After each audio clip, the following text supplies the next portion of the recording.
From the fires of Freddy Fazbear's Pizza, we bring out some burning red hot takes. But they're not as fresh as usual. Why? Well, because today I will be looking back at some of the hot takes I saved but didn't get to in the older videos, giving them a second chance for scrutinization. Let's sprinkle a little salt on top to cover up the stale taste, and take a big bite. Starting with, Elsa J writes, Foxy got carried so much by his pirate gimmick in the early days, but Bonnie should have always been the most popular of the band as he is now. Compare the Monty Bonnie outcry to Roxanne replacing Foxy. The rabbit is the most important animal in FNAF, possibly only bested by the bear himself. There's a reason the killers snatched his image after all. I don't know. I mean, Bonnie was sort of the blandest character in FNAF 1. Foxy had the pirate gimmick, but he also was the only one with the gimmick, other than maybe Freddy crying in the bathroom. So at that point, Bonnie really didn't have enough to be the most popular. Even now, Bonnie is like, kind of the least popular of the Bonnies, you know? Springtrap is mostly Afton, and the Glamrock Bonnie mystery is largely so important because it is a mystery. It's not like we were baited with Glamrock Foxy being there and that he wasn't there. Bonnie had the stage, he had the mentions by Freddy, and that's why he was so important. And ironically, I feel like it was instances like Afton's connection to Bonnie, Withered Bonnie's garish design, and the Glamrock Bonnie mystery. It's stuff like that which made Bonnie significantly more interesting. In the beginning, he kind of was just that other one. People liked him, no doubt, but it wasn't just the pirate thing holding him back. Smingus writes, the puppet is the best animatronic and should have been used more. That's the whole thing, I just really like the puppet. You and me both, and I agree. I definitely think there could have been more iterations of the puppet. I mean, there's distinctly different Freddys. Why not more puppets? Or at least 2.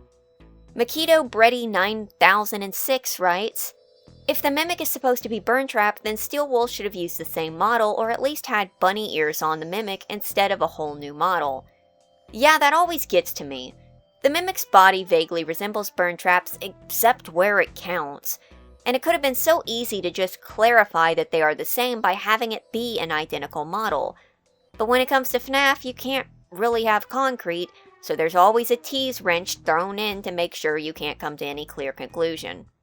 ProoFan writes, Roxy is a million times better than Foxy. She's more popular, a well-fleshed-out personality, and is very relatable.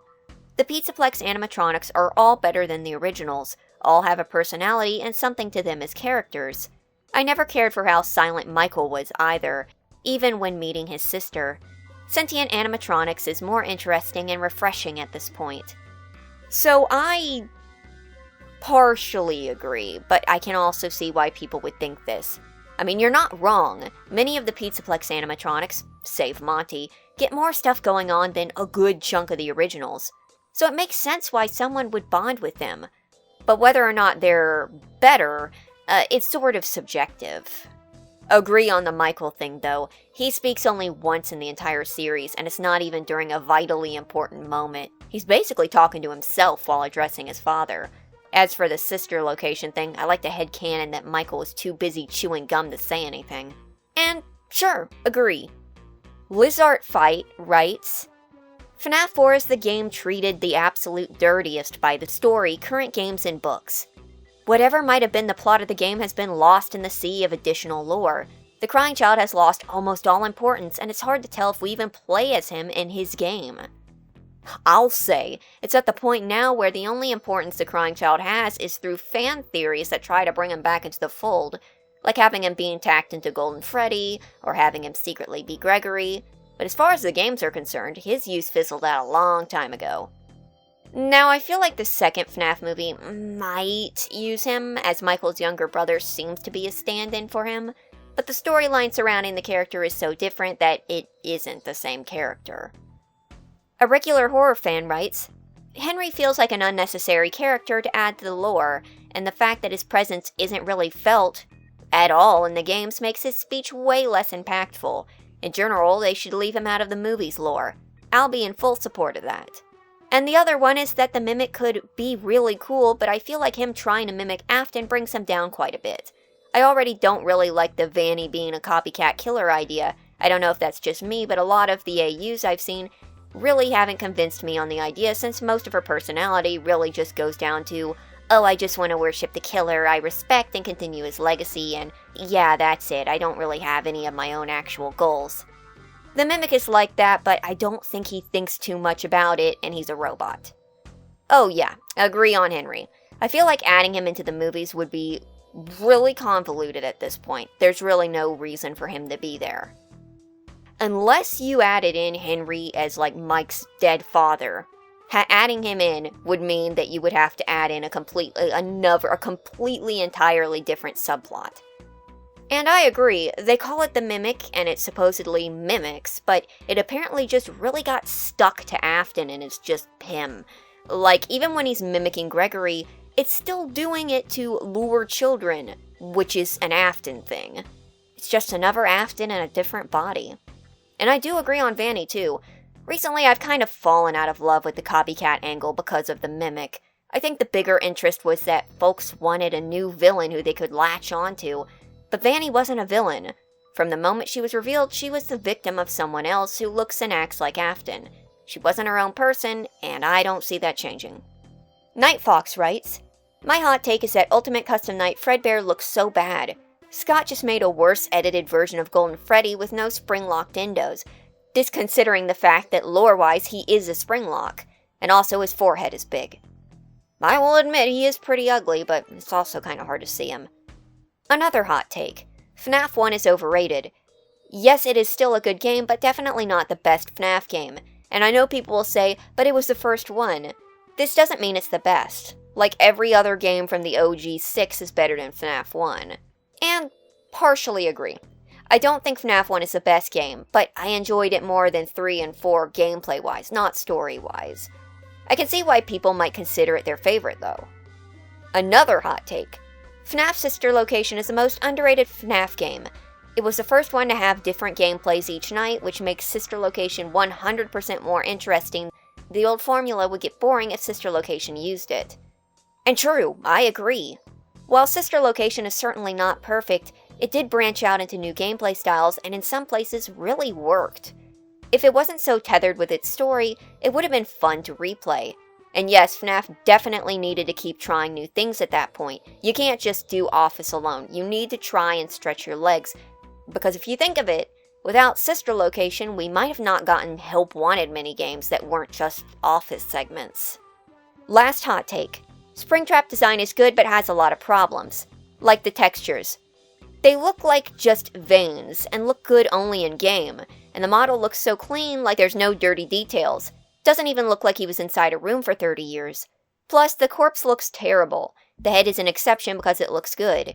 Still looks nowhere close to human. I think everyone will disagree since it's a hot take, but I will defend my opinions till the end. After all, it's a hot take.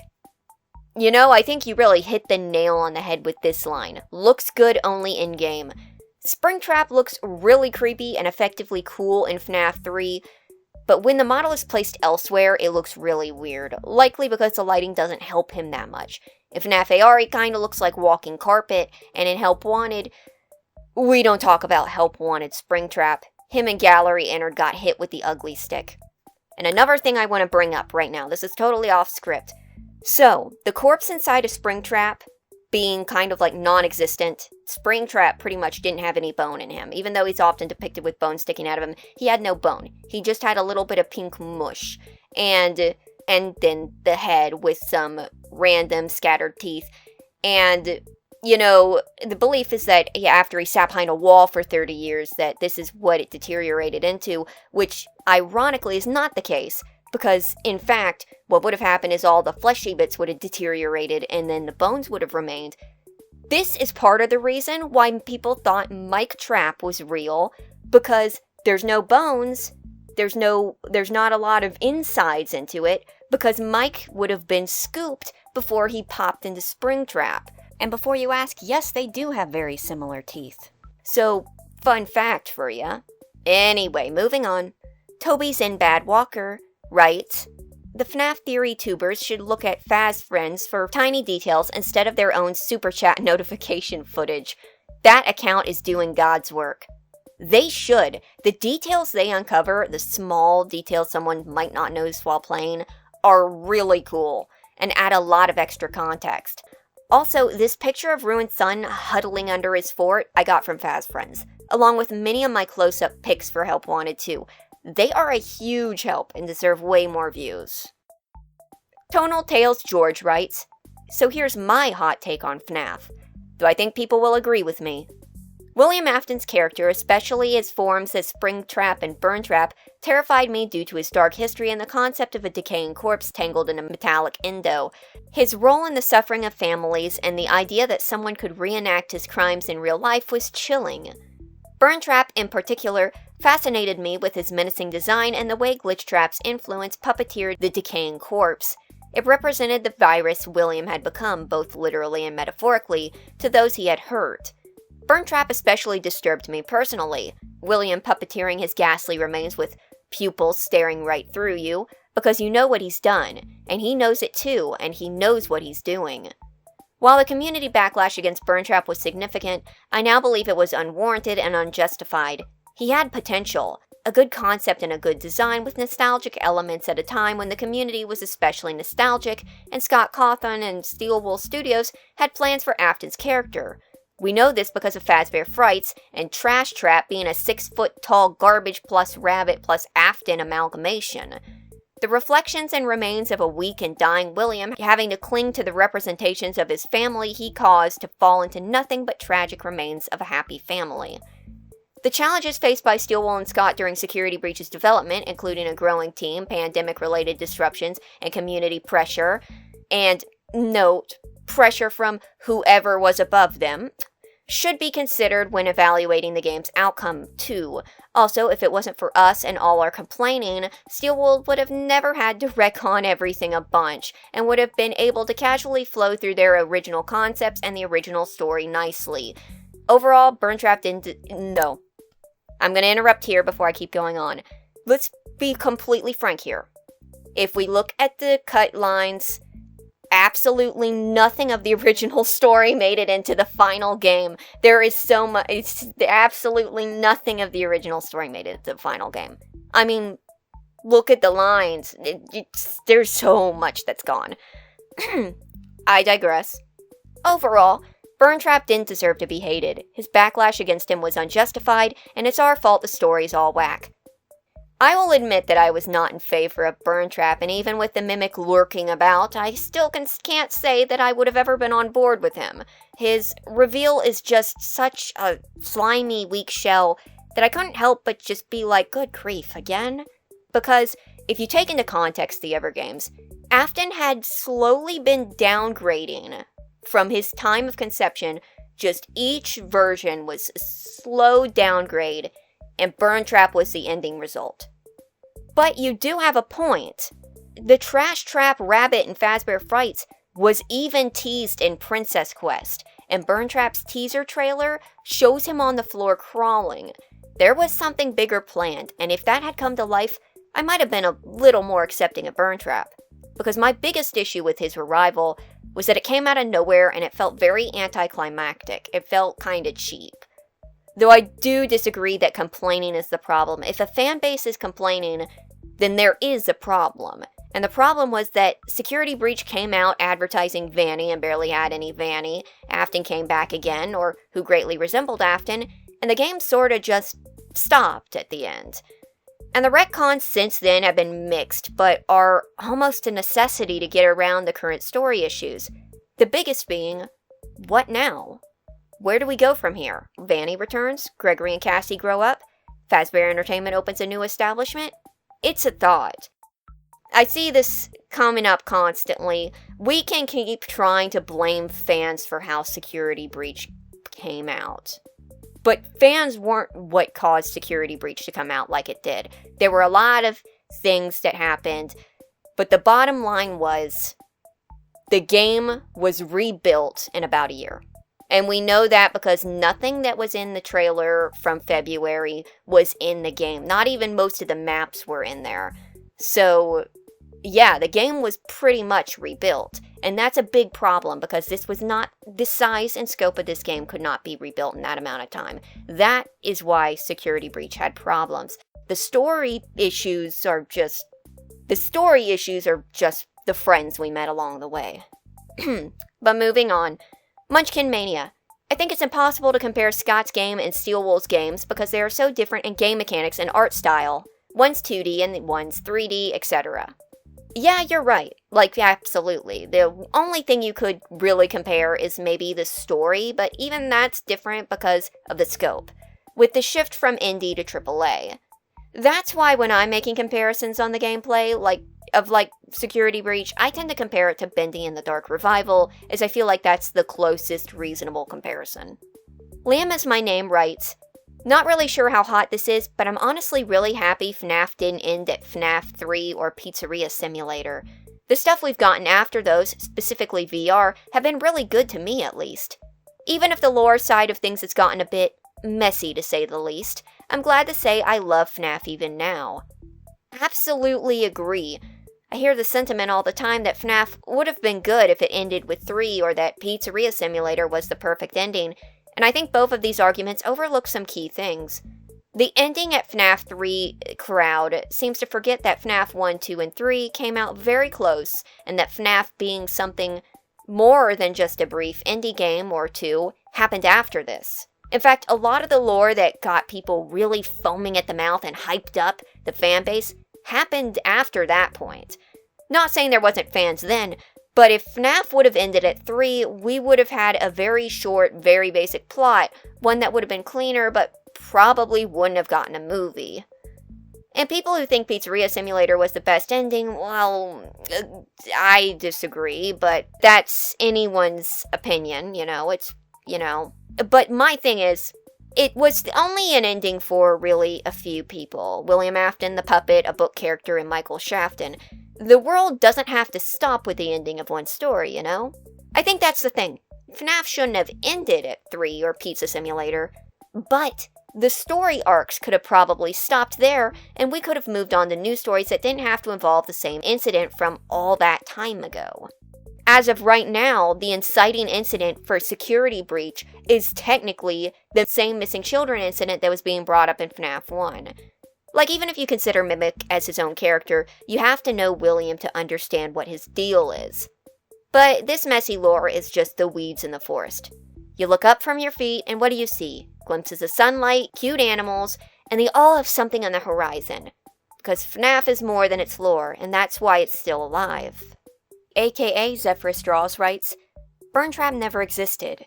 The Mimic was in the charging pod the whole time, and the purple smoke that emitted from it in the boss fight was just hallucinogenic gas from the books, making the Mimic look like Burntrap. It works for me. Canonically accurate, fits the lore. Clean break, 10 out of 10. Kaylee's Corner writes, Hi, love your videos.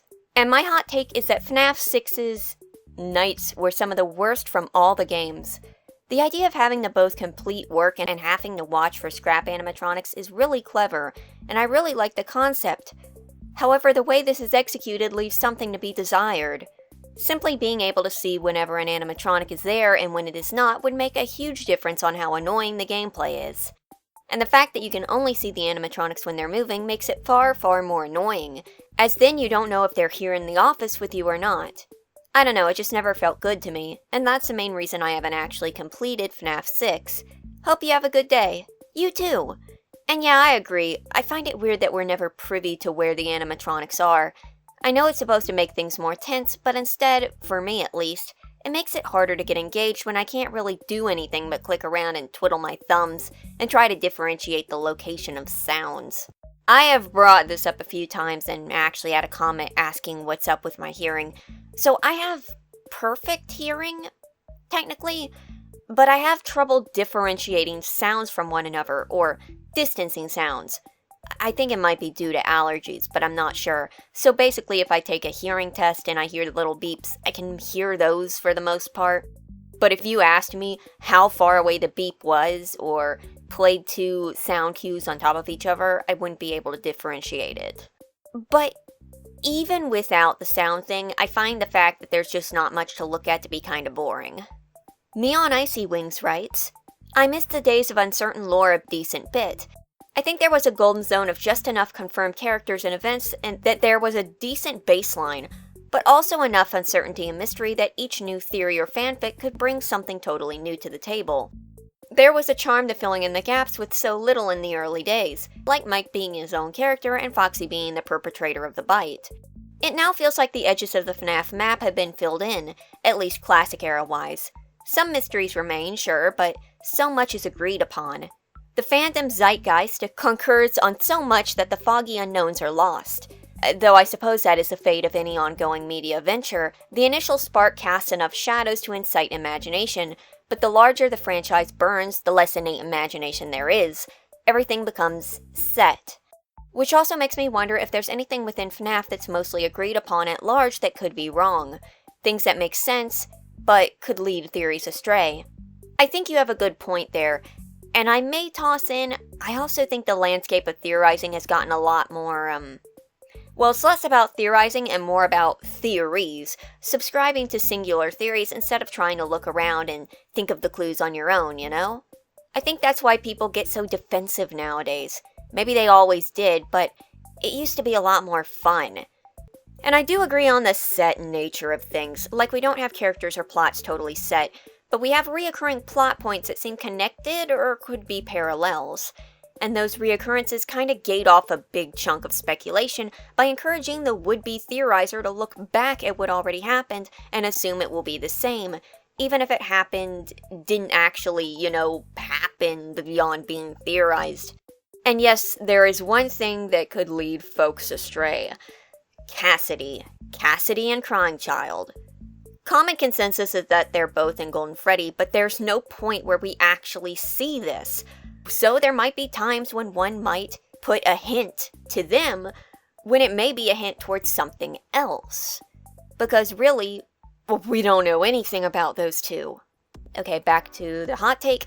Bonus mini hot take. What the hell is with Sammy Emily? A part of me screams that he should have been some kind of game counterpart in some shape or form. Like, he did exist in the books, but then nothing was really done with him? This line of thinking haunted me for like a week, and a fever dream theory came to me claiming Sammy was actually the crying child of 4, and the empty girl's bedroom was Charlie's, but even mild scrutiny destroyed that theory.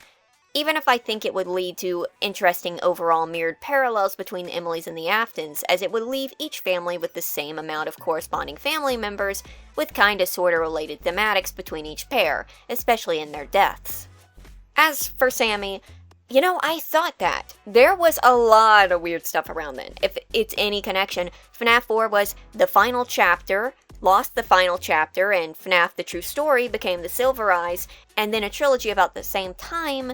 Maybe there's a connection? Maybe Sammy was the bite of 82. Maybe it's the two puppet theory. And quick note to anyone who hasn't seen my Sammy video, he is real. Some folks believe the books said that he wasn't real, but they didn't. That's just a miscommunication. They said he was real, he's just off somewhere and we don't know where. Bonus rambles because brain is burning. I find it interesting that the portrayal of the animatronics changing a bit over time. While it was a favorite of the fanbase to write fanfics of the animatronics being their own beings and characters, the animatronics were only ever silent murder bots until Baby and Sister Location, primarily, which then culminated in the Pizzaplex box. The main issue with giving actual personality to the bots is the animatronics are always the characters the fans like the most, hence Roxanne redemption arc. So I wonder if we'll slowly shift into some stories where the animatronics are the primary good guys and normal fleshy humans are the primary antagonists for some stories. Personally, I'd be down for a game where we play as an animatronic, but what do I know? I would too. Why not? Like, for example, I always thought a cool minigame would be one where you play as the puppet while being chased by Lefty. Like, you're crawling through wet, dark alleys, being chased by this bear that stretches its mouth open to swallow you whole. I know that's not likely Lefty's catching mechanism, but it would be creepy. Having friendly animatronics isn't a problem if you can make equally threatening killer bots to still raise the stakes. I would like to apologize for the next one because I, great genius that I am, did not save the entire comment. Sorry, Sharktooth Theropod. Anyways, Sharktooth Theropod writes, shame another hot take vid without mine. That's primarily why I put this in the video without having the entire comment here, because I think it's only fair. Hot takes. The toys were possessed and should have had more plot relevance, my main one. 2, regardless of quality, Matpat's theories are still entertaining.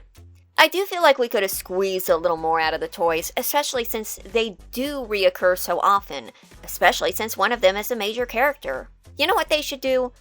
Go full Doki Doki Literature parody, no Bobby Dots, no anime chicks, but Chica's high school dating sim starring the toy animatronics, except that through this disturbing story, we learn the background of the toy animatronics and who they were haunted by. You could imply some really creepy stuff. And I also agree about Matpat's theories, though my favorites weren't his FNAF ones. My favorite, which everyone seemed to dislike if I remember, was the Sonic Speed video where Matpat uncovered that Dr. Eggman is a speed demon. Because if anyone's played him in the Chow Garden, you know it be true. That's Too Salty writes, my hot take list. Now this one is interesting, I'm going to be doing this one out of order. I'm going to start with 1 and 3. 1. The FNAF 4 family could straight up be some random ass family and have no connection to William. 3. Michael being universally accepted as the Foxy brother is stupid and there's literally no basis for it other than AU ideas. But the logbook says he's not the crying child, and that somehow means that the only other option is for him to be this other guy? Why can't Michael and the Foxy brother be 2 separate people? It blows my mind how widespread this idea is. Okay, so here's the funny part. If you think about it, Michael could have been one of the other bullies and would have had the same information, right? I mean, his skin color did dramatically change. He could have been this kid. Foxy Bro was just his BFF who he helped and felt bad about it. Then they lost contact until he heard his voice on the Night 1 call. Okay, point is, this info is kinda sparse. The Fredbear plush was a lot more interesting before the implications that it was just William or whoever talking through a speaker and a radio. Like, the things the plush says make it sound like it's trying to help the kid get away from his brother and from William. Like, this kid's seen something that William did or whatever, which is also never answered, so that's annoying. Yeah, it does look like on one of the nights that he walks in and sees a body sticking out of the suit. I wonder if that's where Sammy went. But, yeah and no. While it also being William is kinda lame, it's only lame coming from now when William's behind everything. It could have been really neat at first. Personally, I think Psychic Friend Fredbear is a major instigator. He left you here again. He hates you, but I don't. We're your friends. 4. Vanessa and Vanny being the same person or twin sisters or whatever the hell the reveal was supposed to be is dumb. We can't even have a Night Guard character with a personality without her being some plot twist device that's confusingly explained. Is that her ghost on the rooftop, or was Vanessa looking down at a different person who just looks like her? Oh, and if they are meant to be the same person, why give them 2 different voice actors? That just makes things confusing. They're actors, just have them do 2 different voices so it makes sense for them to be the same person. It's especially weird that there's 2 different voice actors, considering that Vanny's voice is so processed. You don't really have to have 2 different voice actors.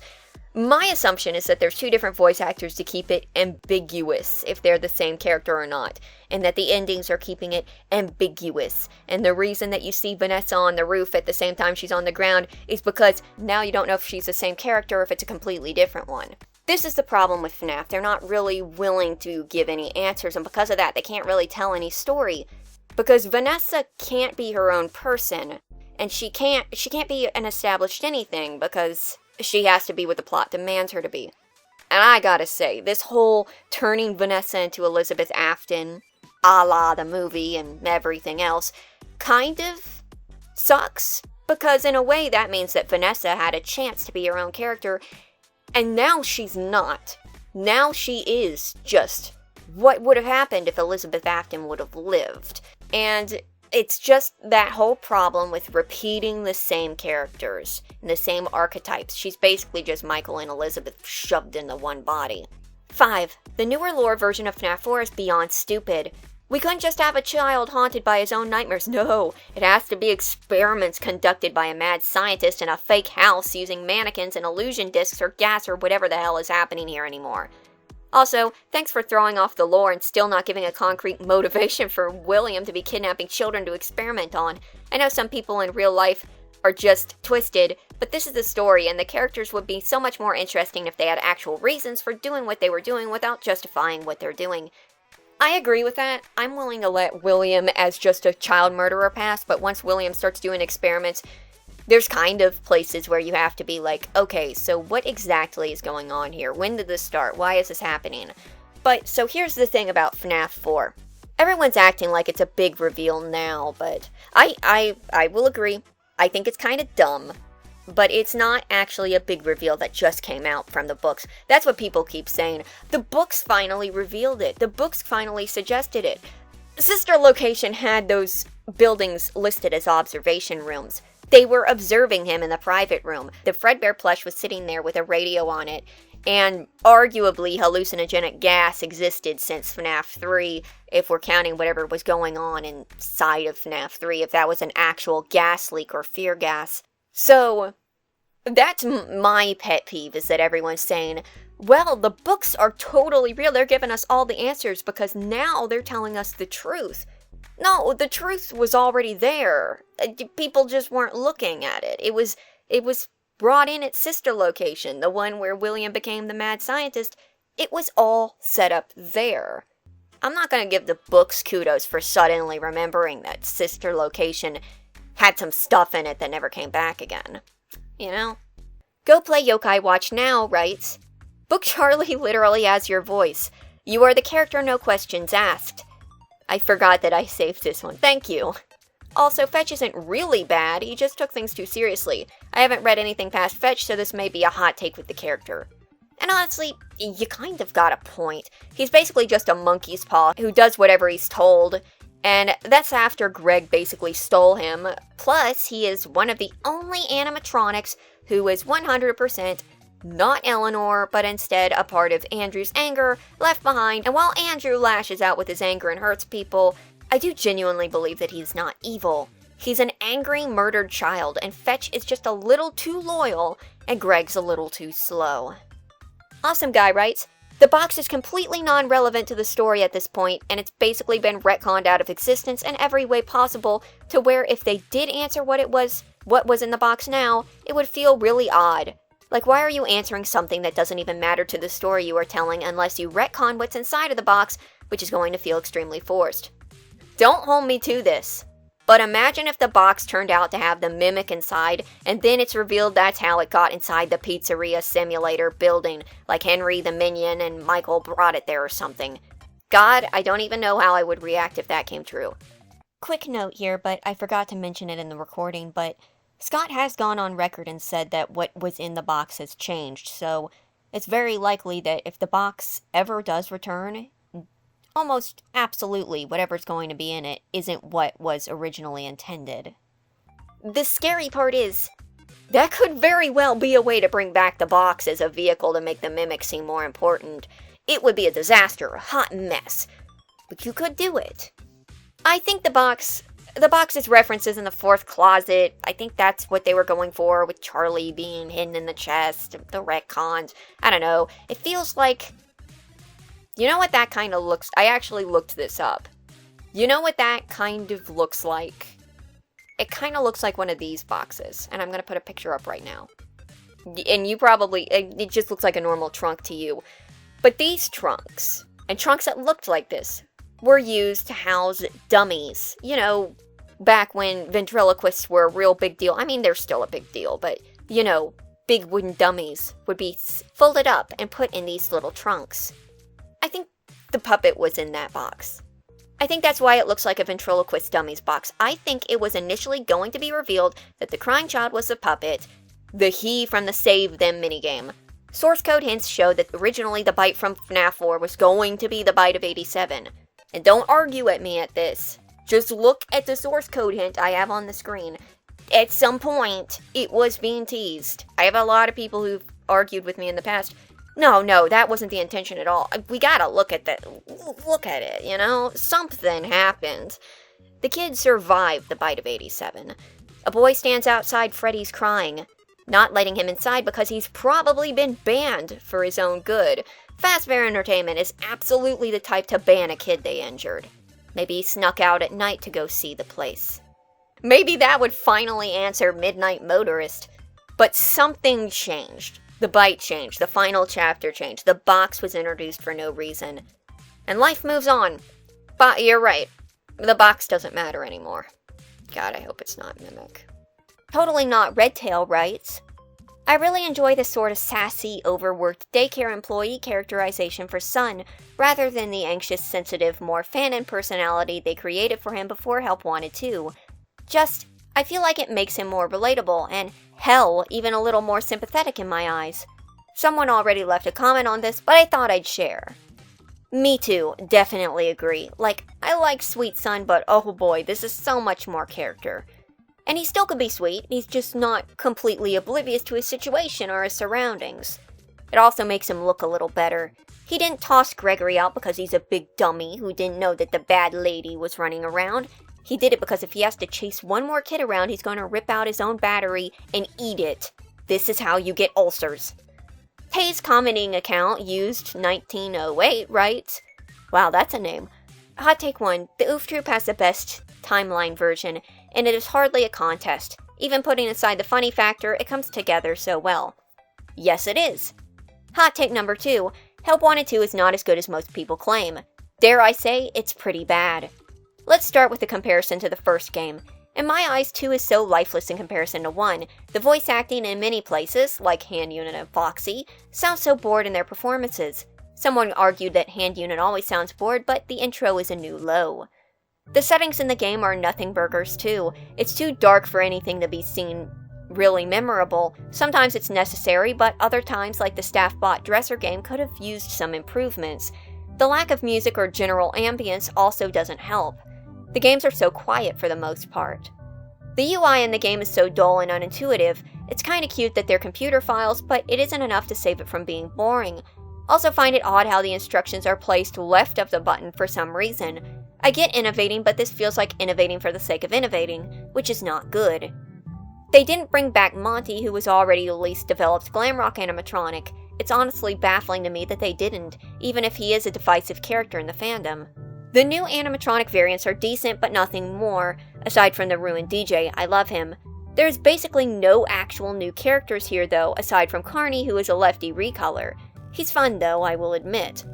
The mini-games themselves looked incredibly mindless to me. Couldn't play the game because my PC couldn't run it. A good 85% of them look so boring and tedious to do, like the 5 different variants of Phaser Blast. DJ games look fun though.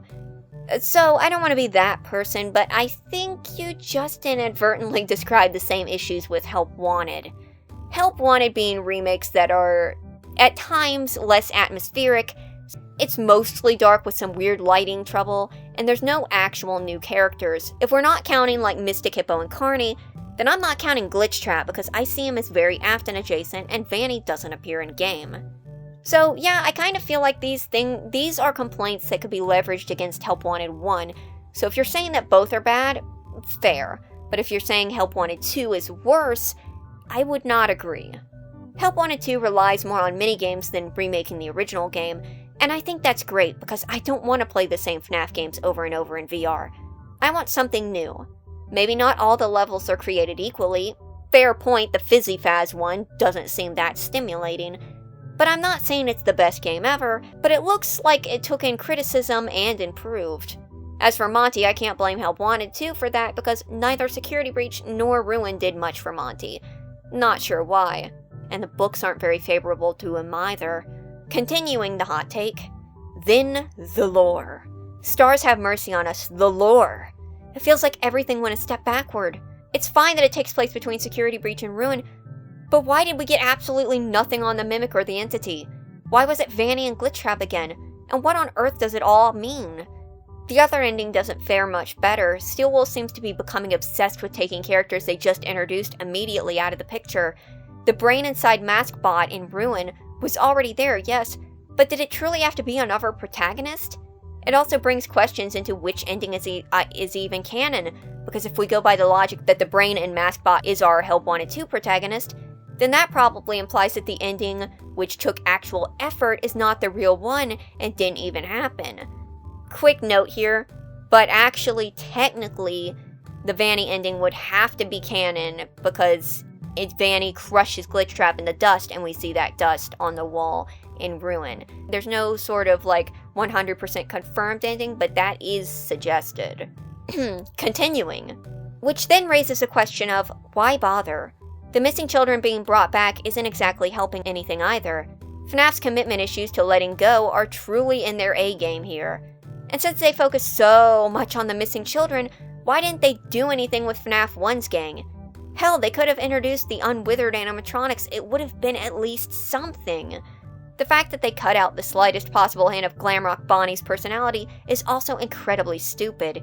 It would have at least partially fixed the bland atmosphere. Speaking of Bonnie, would it have really taken that much effort to put in the fixed version of Glamrock Bonnie into the gallery? Maybe some of these issues will get fixed in that supposed DLC, but I strongly doubt it. To leave on a high note though, I love how they utilized Yendo. My boy finally getting some love is great to see. Okay, I will give you this. Pretty much everything you said about the story is... yeah, it's correct. Help Wanted 2's biggest weakness is the story. The contextual clues for characters are great, with Shattered Roxy, Sun, even Glamrock Freddy, and Funtime Freddy, but the actual story is pretty lacking. And like I corrected before, we're back in that situation where it looks like both endings could be considered canon because likely our protagonist is in Matpat, but also we see that dust smudge on the wall of Ruin, so Glitchtrap exploded one way or another. But yeah, I am salty about them cutting the Glamrock Bonnie line. I feel like this is pretty much the only place that you could have that line. We're not going to go back to Glamrock Bonnie, I don't think. Why not? And as for the gallery, yeah, I'm not sure why they wouldn't fix it up. But what gets me is the pose. This is a very specific pose. Makes you think. Will the issues get fixed in the DLC? Well, at least 2 of them can. And that would be introducing a level featuring Monty and Bonnie, giving us a deeper look at them and seeing what crops up. Imagine us bowling and getting to hear a fight between Bonnie and Monty, which ends with Bonnie crashing onto the alley in front of us. Real eerie scene. And yeah, I was actually pretty shocked about Yendo. I'm good to see him in action. I like him at least 2 more points more. I'm not saying that name. Okay, this fella says, this take might be kind of reckless to post for the FNAF fandom, but I've been a part of it off and on since the beginning. Unfortunately, I think the biggest thing that FNAF suffers from is the same thing that many other great forms of media do. What did SpongeBob, Supernatural, and Grey's Anatomy all have in common? Despite being good shows for a solid amount of time, they ran way too long. All I'm saying is that if Scott put some creativity elsewhere, he might really do something great, and he might have a better time doing it. So, here's the thing. Scott might want to do other projects, and he has every right to go do them. And I don't know what he's thinking, but I'm not him. But if I was him, I would be thinking that it would be a risk. Scott made numerous games before FNAF, and none of them went anywhere, and then FNAF exploded. It's hard to just decide to stop that, especially when there's such a thriving fanbase. How many well-known video game creators went off to try something new and ended up having it not work out? I'm not saying Scott can't. I'm saying that I would understand why I probably wouldn't. Besides, SpongeBob's problem wasn't just it went on too long. It was because it became so profitable that a lot of hands were reaching for a piece of the pie. It became so commercialized that it's just getting spin-off after spin-off, and the quality varies because they're just kind of hanging on the brands. That's kind of where FNAF is edging towards, really. And even if Scott leaves, you have a ton of companies who will continue mass market appealing FNAF, you know? It cannot end. It's too successful. And Scott wouldn't have a say in it anymore. If he truly stepped out for good, he would lose the control he has on his own creation. This kind of reminds me of American McGee. Made McGee's Alice and Madness Returns, wanted to make Alice Asylum and was going to kickstart it. Cannot because EA holds the rights. It's his game series, but he cannot make a new game even with his own money.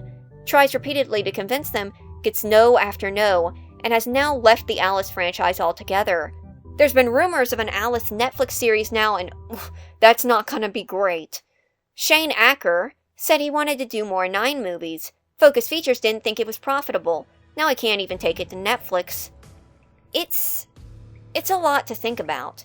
Sometimes you have to just sit on it, you know? We live in a society that values passion and integrity, but also loves a happy ending. And life doesn't stop, and passion doesn't always translate into profit. Bees. The bees. Not the bees. The bees, right? My hot take is that Mr. Hippo's page in the FNAF cookbook should have been iced tea or a sandwich recipe instead of crispy fish bites. Oh, I agree. I would have loved that. There's not that many drink recipes in the book, and I'm sure that someone else could have used fish. Old Man Consequence's spicy fish bites. Maybe Mr. Hippo had a deli-style sandwich with sourdough bread. It's a good cookbook. I've made a few recipes so far, and they are good. But some of the characters and their recipes should have been switched around. I have no idea why the puppet's meal is Eggs Benedict, or Eggs Florentine. Sonny's dish being seed balls is a crime against nature to someone with as many crowns as I have. But giving Glamrock Freddy the mac and cheese was like the most perfect representation ever. He is animatronic comfort food. Riven Knight writes, "These hot takes are pretty subjective, and there's something I don't know how to explain, but hopefully I did a good job on that. There's 3 hot takes. I don't know if it'll be too much for not real name. There is a lot I wrote down. The word count here is 2,618 words, but I think what I wrote for the most part is needed to understand my point of view. Comparing mine to everyone else's, theirs is far shorter. Sorry, not real name, for writing such a long comment. Anyway, here's my possibly spicy takes. Hot take 1. I guess my first hot take would be that Plushtrap and his minigame are pointless, and he isn't even an interesting animatronic, nor does his concept make sense with the 80s. Beating Plushtrap's minigame rewards you with less hours on the next night, which sounds neato, if it weren't for the high possibility of the player losing in the night and having to do the whole night from 12 a.m. to 6 a.m., rendering the victory of that minigame pointless. Also, why is Plushtrap green instead of yellow? Isn't he supposed to be based off Spring Bonbon or something? Why is he based off a Springtrap? By the way, not referring to a made-up Bonnie puppet variant, just a nickname for Springy Boy. Anyways, back on topic. It's so confusing to me that he's based off a Springtrap, and also looks like a mini animatronic rather than a plushie.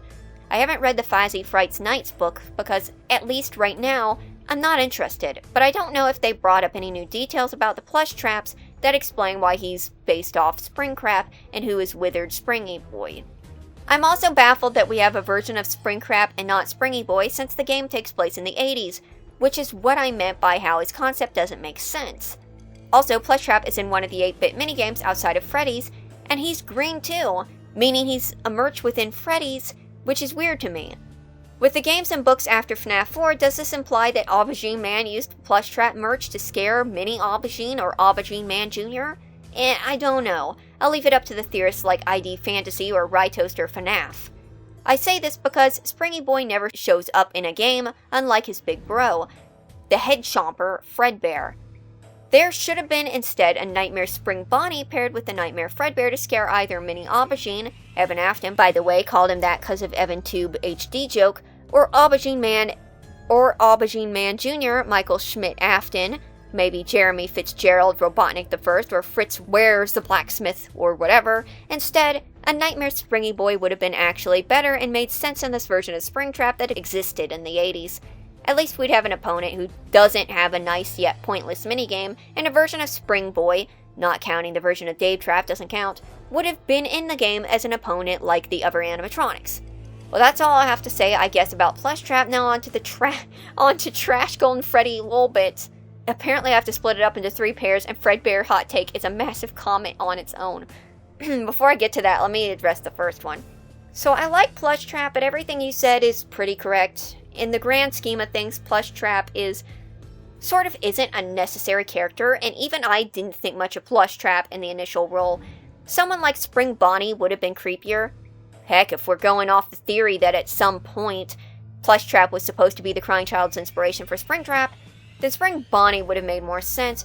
But in the grand scheme of things, I think Plushtrap was created to have Springtrap but not have Springtrap, you know?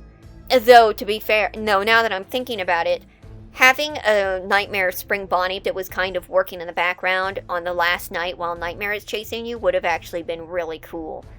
And the Plushtrap story does not answer anything about Plushtrap. It takes place in the future, assumedly, before but around Pizzaplex decade, where Fazbear Entertainment has turned it around and are now selling renewed merch.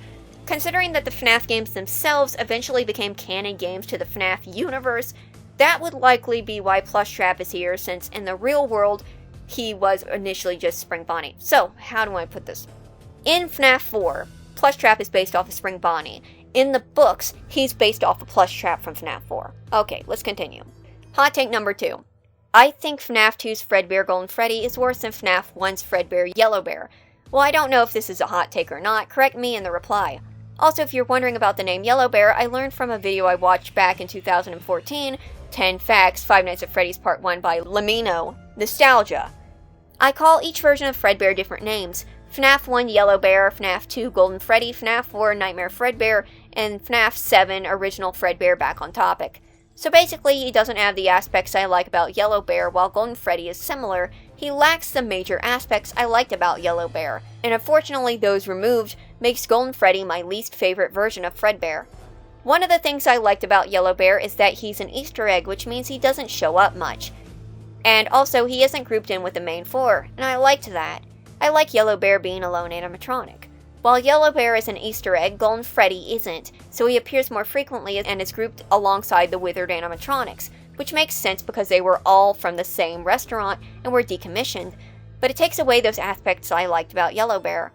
Another thing I liked about Yellow Bear is that he shows off the haunted aspects of himself. He's a hallucination, has a child's laughter to make him creepier, and ties into the lore, and shows off flashing images with words such as, "It's me," along with Freddy and Bonnie's face.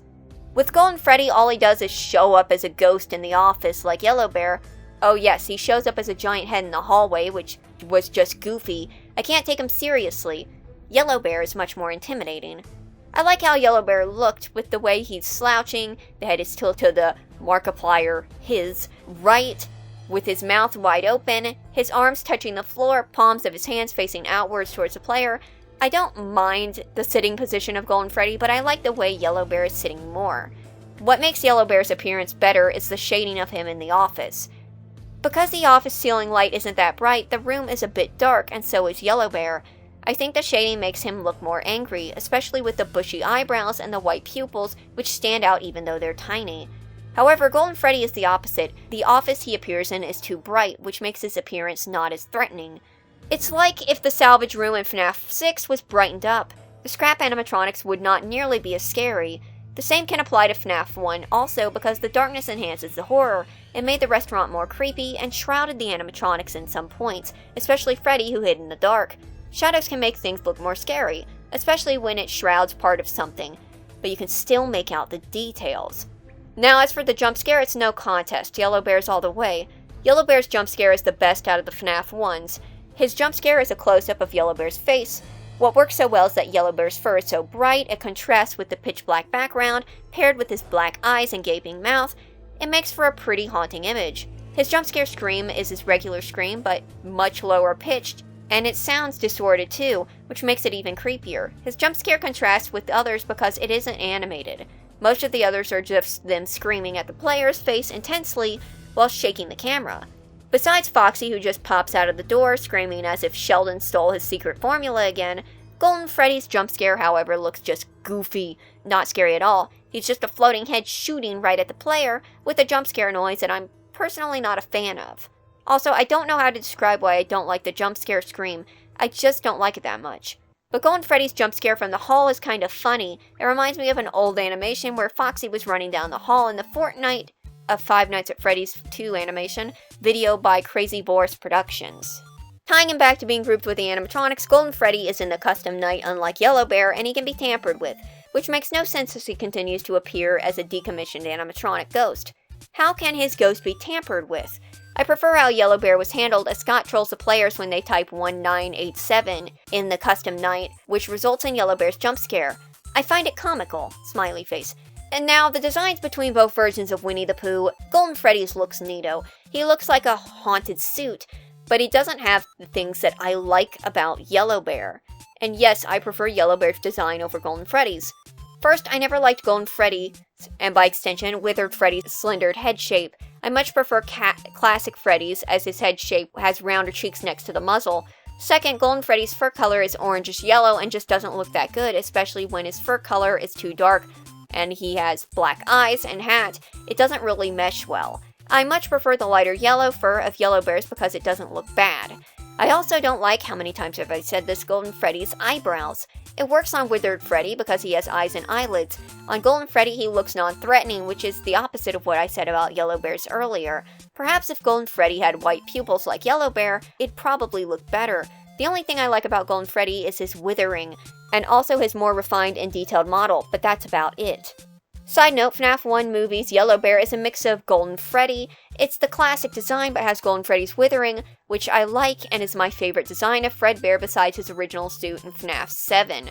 I actually would have liked if Yellow Bear in the game looked how Callie did in the movie, while keeping that angry expression and white pupils. The comment was too big, so I split it in two. So my feelings on Golden Freddy in general are pretty lukewarm. I don't really have a dog in this fight because I just never really got interested in Yellow Bear or Golden Freddy past FNAF 2. I'm not saying anyone else should be, I'm just saying I'm not a good judge, and when it comes to comparing these two bears, Yellow Bear is kind of creepier, but I kind of just don't, I don't have an interest in either of them. Hot take number 3 that is not a copy and pasted comment. I don't know if people thought of this idea and wonder if this is even a hot take, but I think the classic animatronics should have looked closer to how the pre-withered animatronics in terms of refining modeling, unique models for each, thinking of classic Freddy and Bonnie, and having more detail. Now, where the idea was coming from was I was watching some videos mentioning how the classics have simplistic designs and were pretty boring in a vacuum. Cleaner, lol.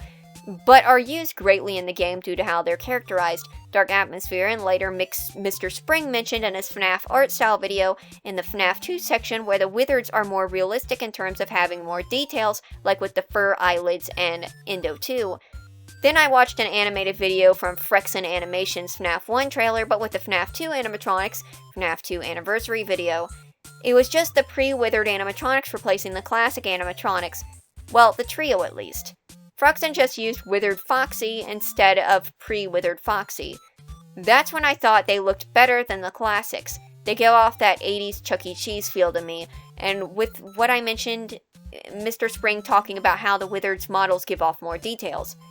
However, at the time, they still weren't my favorite. When I talked about Withered Freddy and the Golden Freddy hot take, I had a gripe with Withered Freddy's head shape, but then I made a small edit of Withered Freddy with his head shape with the rounder cheeks and added freckles on his muzzle, and it made me prefer that design over Classic Freddy.